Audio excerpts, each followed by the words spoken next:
எனக்கு தெரிஞ்சு கடகராசி வந்து முக்கியமான விஷயங்கள்னாலேயே உங்களுக்கு வந்து மன அழுத்தங்கள் ஏற்படுது சார். இப்போ இதுக்கு என்னதான் சார் தீர்வு? தீர்வு அப்படின்னு கேட்கும்போதே நம்ம சித்தர்கள் வந்து ம். நிறைய ஆலயங்களை சொல்லியிருக்கிறாங்க. சரி. தன்னுடைய மன அழுத்தம் நிவர்த்தி பெறுவதற்கு தெய்வத்தை தவிர வேற ஒன்றும் துறை இல்லை. ஏன்னா தெய்வ கிரகம் தான் குரு வந்து தன்னுடைய ராசி மேல உச்சம் பெறுறார். சந்திரன் அங்கே ஆட்சி வருகிறார்.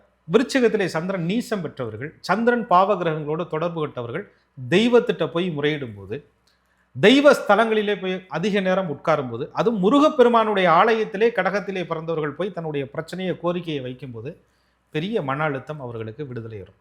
அந்த முருகப்பெருமான் என்ன இவருக்கு கொடுப்பார், என்ன வரம் கொடுப்பார் அப்படின்னு சொன்னா, கடகத்திலே பிறந்த ஒவ்வொருவருக்கும் துக்கத்தை கொடுத்தவர்களை தூர வைப்பதற்கான சூழ்நிலைகளை முருகப்பெருமான் ஏற்படுத்தி கொடுப்பார். உனக்கு யாரெல்லாம் துக்கம் கொடுத்தார்களோ, உங்களை யாரெல்லாம் தள்ளி வைத்தார்களோ, அவர்களை எல்லாம் மனம் உவந்து தூக்கி எறியக்கூடிய மனநிலையை முருகன் உங்களுக்கு கொடுப்பார்.